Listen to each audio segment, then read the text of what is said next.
Laura, Macquarie is really excited about the possibility that the D-School program and design thinking more generally offers the young people in terms of emerging global needs.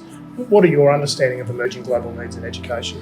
Yeah, that's a really great question. I mean, so we, both Louie and I live in California, and we live in Silicon Valley in particular. And one of the things that I've noticed in the last, 20 plus years as an educator is that, simple tasks, the things that we used to train our young people in, the things that we were promising them that if they just learned this is no longer applicable anymore.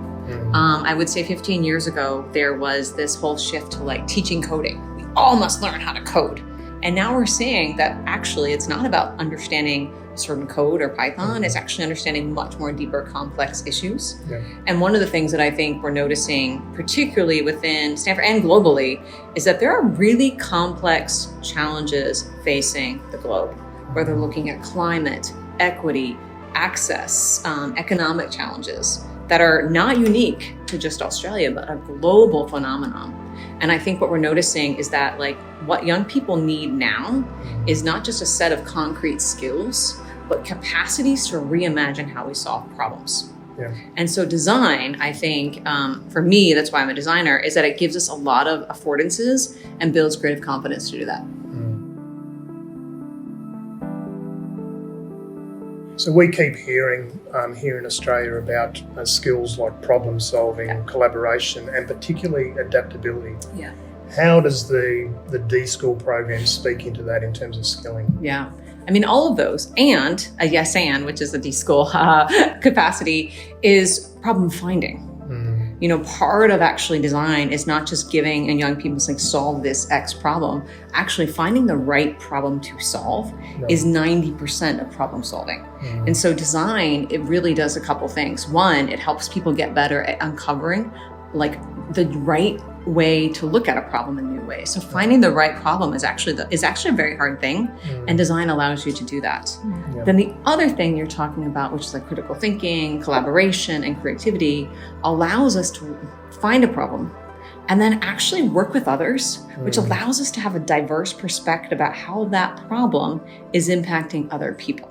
Yeah. So when we work in collaboration, particularly with folks who come from different backgrounds, different experiences, not only will we understand the problem more uniquely and more deeply, but we'll actually find better ways to address why this problem is causing harm and how we can fix it, not just for one group of people, but for everybody.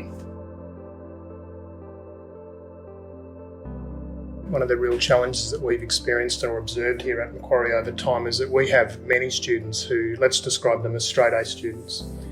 We send them off site to compete in a tournament of the minds, or they're graduating year 12 with a really strong ATAR, they go to university, they then might struggle to complete university or to connect, to build the bridge between school and university, and then university and life and work. Yeah.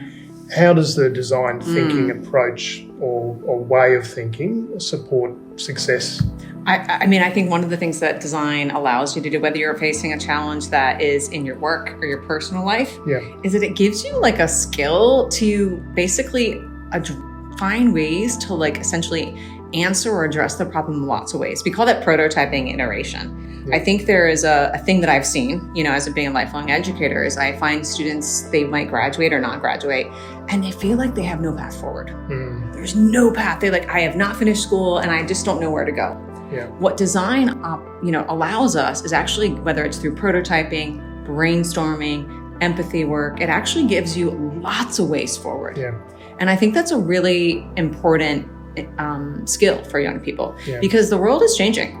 And so we are all, whether they've come from the context we're describing, or whether they're someone who has been a teacher for 30 years, highly successful, and they realize they want to do something different. Yeah. What this allows them to do is say, okay, how might I approach this challenge in a lot of different ways? Yeah. Who could I talk to learn more?